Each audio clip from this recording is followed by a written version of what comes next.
ओम इदं नमः ऋषिभ्यः पूर्वजेभ्यः पूर्वेभ्यः पथिकृद्भ्यः। आज का वक्तव्य विषय है कि पुलस्त्य के गुण और तप का महत्व क्या है, क्या महत्ता रही है पुलस्त्य की। वो यह प्रसंग उत्तरकांड में प्रसंग आया है, विशेष रूप से सर्ग 2 में, और उसी के आधार पर मैं आज कुछ वक्तव्य दे रहा हूँ कि पुलस्त्य जो ऋषि थे, महातपस्वी, ब्रह्मा के पुत्र थे और विश्रवा के पिता थे, और विश्रवा और रावण और कुबेर के पितामह थे। तो पुलस्त्य इतने प्रतापी राजा ऋषि महाप्रतापी थे। उनका तपोबल से समस्त जो वहाँ का परिसर था वो सुगंधित रहता था। तो ऐसे पुलस्त्य ऋषि के विषय में कुछ बताना चाहता हूँ कि अयोध्या आगमन के बाद, लंका पर विजय प्राप्ति के बाद जब राम आते हैं अयोध्या, तो उनसे मिलने के लिए सभी दिशाओं से ऋषिगण मिलने के लिए आते हैं। उनसे उनका अभिनंदन कर रहे हैं कि बहुत महनीय काम किया आपने। ये लोग पृथ्वी पर प्रकंपित थे रावण के आतंक से, मेघनाद के आतंक से। तो आपने इतने हजारों शत्रुओं का नाश किया, दैत्यों का विनाश किया। इसके लिए अभिनंदन के लिए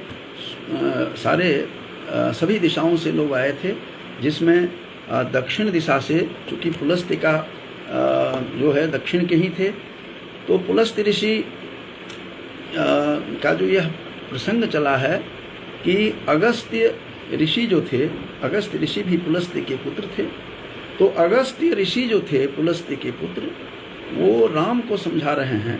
और इस प्रश्न के उत्तर में कि राम को शंका थी कि बार बार अगस्त्य कह रहे थे कि आपने मेघनाद जैसे दुर्धर्ष और जो कभी नहीं मर सकता था उसको आपने मार करके गिराया, आप लोगों ने बहुत बड़ा काम किया, बार बार मेघनाद पर जुड़े हुए थे। तो राम ने प्रश्न किया कि हे ऋषिगण, हे महोदय, हे महर्षि, आप यह बताइए कि बार बार आप मेघनाद की बात करते हैं, रावण की बात नहीं, और भी अन्यान्य जो राक्षस थे उसकी बात नहीं की है आपने। तो इस प्रकार से पुलस्त्य का जो प्रसंग आया है यहाँ उत्तर रामचरित के उत्तर कांड में, वाल्मीकि रामायण के इस उत्तर कांड में जो ये प्रसंग आया है सर्ग 2 में, तो उसमें पुलस्त्य ऋषि के गुण और तप का वर्णन है। उसी प्रसंग में अयोध्या में राम से अगस्त्य ऋषि बता रहे हैं कि पुलस्त्य ऋषि बहुत बड़े प्रतापी थे और वो स्वयं ब्रह्मा के पुत्र थे, और वो ब्रह्मा के पुत्र थे, और उनका तेज ब्रह्मा से कम नहीं था, ब्रह्मा जैसा ही तेज उनमें था पुलस्त्य ऋषि में। और वो ये सतयुग की कहानी सब सुना रहे हैं कि रावण का कुल का जो है ये गाथा है। रावण के पूर्वज जो थे, रावण के दादा थे पुलस्त्य ऋषि। तो पुलस्त्य से ही पौलस्त्य बना, उनका पुत्र बनता है विश्रवा जिसका नाम था, और उसके पुत्र फिर रावण होते हैं। तो उसकी गाथा सारी सुना रहे हैं राम को। अयोध्या में जब राम लौटते हैं विजय प्राप्ति के बाद, तो अगस्त्य मुनि उनसे मिलने आते हैं, उनके साथ अत्रि ऋषि भी हैं। तो उसी प्रसंग में ये सारी गाथा सुना रहे हैं राम को, सुना रहे हैं अगस्त्य ऋषि कि पुलस्त्य किस तरह के थे, किस तरह के प्रतापी राजा थे। इस सतयुग की कहानी है। ब्रह्मा के पुत्र थे पुलस्त्य, और ब्रह्मा के ही समान तेज बल उनका उसी तरह से था। और उनके गुण और शील का वर्णन मैं क्या करूं, और इतना मैं बता सकता हूं कि ब्रह्मा के पुत्र तो थे ही, लेकिन तेज, गुण में, शील में, आचरण में, आचार में वो पराकाष्ठा पर आचरण उनका था, व्यवहार उनका था, शील अच्छा था। जिनका शील अच्छा होता है तो वो त्रिलोकम विजयते, तीनों लोगों को विजय प्राप्त कर लेता है। शीलवान पुरुष चरित्रवान जो होते हैं, आचारवान होते हैं, आचारः परमो धर्मः, का जो मनु ने घोष किया है वह अक्षरशः इसमें पुलस्त्य ऋषि में सब कुछ लगता था जैसे अक्षरशः प्रमाणित हो रहा था कि कितने आचरण उनका कितना अच्छा था, आचारवान कितने थे वो। तो आचरण और आचारवान शीलवान होने के कारण से चौदिस उनकी जो है प्रशंसा हो रही थी उनके गुणों का। और एक बार की बात है, अगस्त ऋषि कह रहे हैं राम से कि हे राम, एक बार की बात है कि महागिरी मेरु के निकटवर्ती स्थान पर, महागिरी जो मेरु पर्वत है उसके निकटवर्ती स्थान पर राजर्षि तृण बिंदु की चर्चा आई है। राजर्षि तृण बिंदु वहाँ आश्रम बना करके रखा हुआ था और उसी के आश्रम में पुलस्त्य ने भी अपनी तपस्थली बनाई, अपनी तपस्या का स्थान उन्होंने वही चुना। और तृण बिंदु के ही आश्रम में, जो आश्रम महागिरी मेरु के पास निकट जो स्थान था, उसी स्थान पर तृण बिंदु के ही आश्रम में पुलस्त्य भी अपना तप प्रारंभ करते हैं, वहीं तपस्या कर रहे थे। और तपस्या करते समय और धर्म के प्रति आस्थावान थे। धर्म के प्रति तो इतने आस्थावान थे कि अपने समस्त इंद्रियों पर उन्होंने नियंत्रण किया हुआ था। जितेंद्रिय बन करके तपस्या कर रहे थे, तपश्चर्या कर रहे थे पुलस्त्य ऋषि। और इस प्रकार से वेदाध्ययन हमेशा करते थे, वेद पाठ करते थे। वो वेद पाठी ब्राह्मण थे पुलस्त्य ऋषि, और श्रोत्रिय ब्राह्मण थे। तो श्रोत्रिय जो ब्राह्मण होते हैं वो वेद पाठी होते हैं, वेदाध्ययन करते हैं। वेदाध्ययन की चर्चा यहाँ पर सुंदर ढंग से आया है पुलस्त्य ऋषि के बारे में कि पुलस्त्य ऋषि जो थे बहुत बड़े ज्ञानी थे, वेदाध्ययन उनका सतत चलता रहता था। और इस प्रकार से वो वेदाध्ययन करते थे, लेकिन उनको वहाँ पर उस जो तृण बिंदु नामक जो ऋषि थे उनके आश्रम के पास आश्रम बनाया हुआ था। उस आश्रम में उनको कहीं न कहीं विघ्न आने लगा। और वहाँ रमणीय वह स्थान था जो सभी ऋतुओं में लोगों को आकर्षण करता था। वह रमणीय स्थान, जैसा कि वाल्मीकि रामायण के उत्तर कांड में सर्ग 2 में स्पष्ट वहाँ पर किया हुआ है कि क्या स्थिति थी, कितना रमणीय स्थान था, बहुत सुंदर था। और सभी ऋतुओं के लिए वह स्थान रमणीय था। और उस स्थान पर जितने भी ऋषि थे, वहाँ उस समय नाग थे, ऋषियों के और अप्सराओं की कन्याएं वहाँ पर प्रतिदिन आया करती थी उसमें, और ये वेदाध्ययन करते थे, तप करते थे और तपस्या में लीन थे। तो इनको विघ्न सा अनुभव हुआ पुलस्त्य ऋषि को। तो इसमें साफ बताया हुआ है कि किन किन की वहाँ पर ऋषियों की, राजर्षियों की कन्याएं, अप्सराओं की कन्याएं, नागों की कन्याएं वहाँ आकर के प्रतिदिन भ्रमण करती थी, जिसके कारण से उनको कहीं न कहीं तपस्या में विघ्न उत्पन्न हुआ। एक दिन क्रोध में आकर के पुलस्त्य ऋषि ने कहा कि तुम लोग जब कल भी इस तरह से आओगे, आज के बाद तो मैं शाप देता हूँ कि तुम लोग गर्भवती हो जाओगे मेरे सामने आने के बाद, और तुम्हारा शरीर जैसे किसी गर्भवती नारी का होता है उसी तरह का शरीर हो जाएगा। इस प्रकार से शापित कर दिया उस स्थान को कन्याओं के लिए विशेष रूप से, क्योंकि वह विघ्न बाधा अनुभव करने लगा। तो इस प्रकार से पुलस्त्य ऋषि ने वहाँ शाप दिया। लेकिन संयोग जब भी होता है तो क्वचित दोषोपि गुणायते, कहीं पर दोष भी गुण का रूप धारण कर लेता है। तो यहाँ पर गुण का रूप धारण करने जा रहा है। तृण बिंदु जो थे महर्षि, उन्हीं के आश्रम में वो तप कर रहे थे, और संयोग ऐसा था कि उन्हीं की पुत्री वो नहीं शाप का वचन सुन नहीं पाई। नहीं सुन पाने के कारण से वह अगले दिन शाप जिस दिन दिया गया उसके अगले दिन भी नहीं सुनने के कारण वहाँ वो आती है, अपनी सखियों को ढूंढती है। सखियाँ एक भी नहीं मिली, क्योंकि उसको सबको पता था कि यह शापित हो चुका है स्थान हम लोगों के लिए। तो इसलिए वहाँ अकेली आई वो और ढूंढ रही थी कि कोई सखी नहीं है। तो कन्या जो थी तृणबिंदु की, उन्होंने उनको वेद पाठ सुना और महर्षि को ध्यान से देखा। तो उस कन्या ने, तो तृणबिंदु जो थे, तृणबिंदु नामक ऋषि, उनकी पुत्री ने, उनकी कन्या ने उनको देखा, पुलस्त्य ऋषि को, और उनके वेद पाठ को भी श्रवण किया, वेदध्वनि भी सुनी, जिसके कारण से शाप वचन के अनुसार उनके शरीर पर, उसके शरीर पर, उस तृणबिंदु की कन्या जो थी बेटी, उनके शरीर पर वही लक्षण आ गया, शरीर पीला पड़ गया। गर्भवती नारी का जो लक्षण होता है वो सारे लक्षण आ गए। वो बहुत परेशान हुई कि ये क्या चमत्कार हुआ, ये क्या अनर्थ हुआ। इस कारण से वो लज्जावश गड़ी हुई थी। फिर भी भागना पड़ा उनको। भागती हुई अपने पिता के पास जाकर के कहती है, हाथ जोड़ करके, हे पिताश्री, यह मेरे साथ इस तरह की स्थिति क्यों हुई है, कृपा करके आप हमें बताइए। तो आप कालदर्शी हैं, त्रिकालदर्शी हैं, आप बताइए कि ऐसा मेरे साथ क्यों हुआ। तब तृणबिंदु का इतना तेज था उसमें कि चारों तरफ प्रकाश फैला हुआ था उनका भी, बड़े तपस्वी थे। और उन्होंने देखा, ध्यान में देखा, और चर्म चक्षु से परे होकर के दिव्य चक्षु से उन्होंने दर्शन किया। तो उस दिव्य चक्षु से देख करके कहा कि यह सब प्रभाव तुम्हें शाप का प्रभाव है, पुलस्त्य ऋषि के शाप का प्रभाव। उन्होंने कल शाप दिया था, तुम्हारी सखियाँ इसलिए नहीं मिली, इसलिए नहीं आई, और तुम सुन नहीं सकी शाप वचन को, शाप की वाणी को, इसीलिए यह तुम्हारे साथ हुआ है। तुम चिंता मत करो।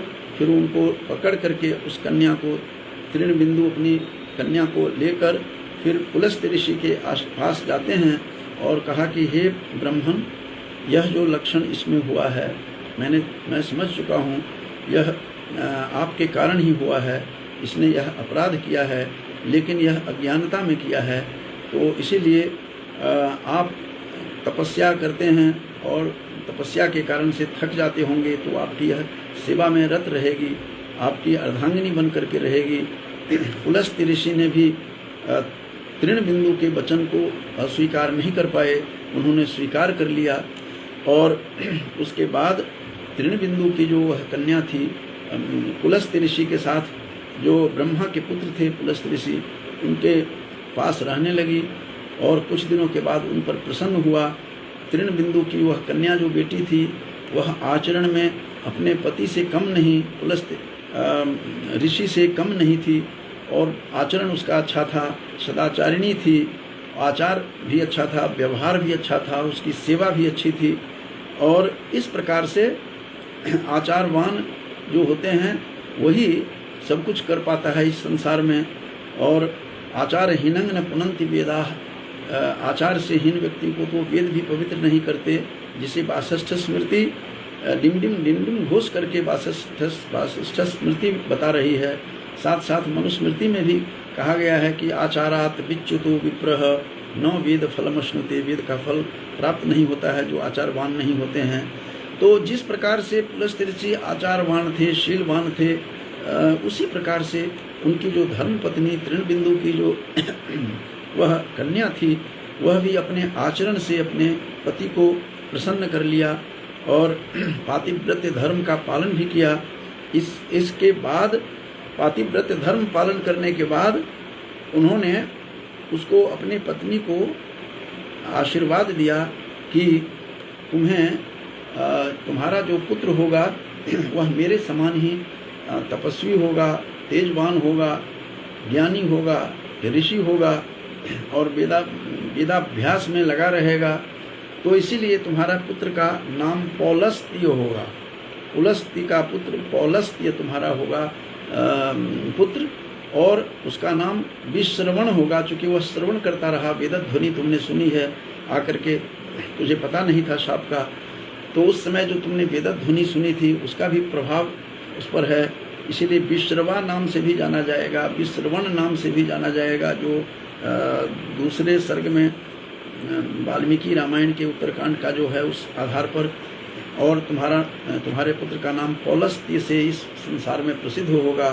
तो उस पौलस्त्य की भी चर्चा वहाँ आई है।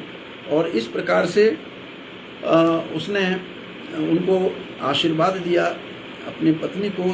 तृण बिंदु की तपस्या का फल उनकी पुत्री में गया और पुलस्त्य ऋषि के भार्या के रूप में वो इतनी प्रसिद्ध हो जाती है और अपनी सेवा से भी अपने पति को रीझ लेती है। और भक्ति के साथ, भक्ति में शक्ति होती है सेवा में। यद्यपि नीति शतक में तो भर्तृहरि ने कहा है कि सेवा धर्म परम गहनः योगी नामप्ते गम्य है। तो योगी भी नहीं समझ पाए इस सेवा धर्म को। यह मार्ग बहुत ही कठिन है। सेवा का मार्ग जो है, यह मार्ग बहुत ही कठिन है, लेकिन वह सेवा के बल पर पुलस्त्य ऋषि को, उनकी तृण बिंदु की कन्या, उनकी पत्नी ने पुलस्त्य ऋषि को रीझ लिया और प्रसन्न होकर के आशीर्वाद भी प्राप्त करती है और एक धार्मिक पुत्र को जन्म देती है। बहुत और वेदाध्ययन करने वाला वह पुत्र था और ऐसे पुत्र को वह जन्म देती है सभी गुणों से। और ये भी कहा था कि दोनों कुल में वह नाम करेगा, अपने मातृकुल में और पितृकुल में वह नाम करेगा। तुम्हारा पुत्र विश्रवा के लिए कहा है। विश्रवा बहुत बड़े ज्ञानी थे और ऐसे उसके भिक्षा के रूप में ही इसका भी प्रसंग आया है कि तृण बिंदु ने भिक्षा समझ करके कहा दिया था अपनी पुत्री को, अपनी कन्या को, जिसने विश्रवा नामक पुत्र को जन्म दिया। और विश्रवा भी घोर तपस्वी थे। महर्षि तृण बिंदु की वह पुत्री परम ज्ञानी थी, तपस्विनी थी और अपने समान पति के समान पुत्र को उसने प्राप्त किया। और विश्रवा का भी तीसरे अधिसर्ग में जाकर के चर्चा आई है कि वह जो विश्रवा था, उनका पुत्र जो पौलस्त्य के नाम से जाना गया, हरियाणा में इस गोत्र के लोग काफ़ी मिलते हैं, इसलिए पौलस्त्य का जो नाम हुआ, पुलस्त्य का पुत्र पौलस्त्य हुआ और विश्रवा भी उन्हीं का नाम हुआ, विश्रवण भी हुआ। अब आगे फिर थोड़ी सी कथा है कि विश्रवा का भी विवाह जो हुआ वो भरद्वाज ऋषि की पुत्री से होता है। और उसके परिणाम क्या हुआ, क्योंकि पिता के समान विद्वान था, वेदाध्ययन भी करते थे, वेदाभ्यासी थे और एक श्रोत्रिय ब्राह्मण के पुत्र थे, वेद पाठी ब्राह्मण के पुत्र थे। तो उन्होंने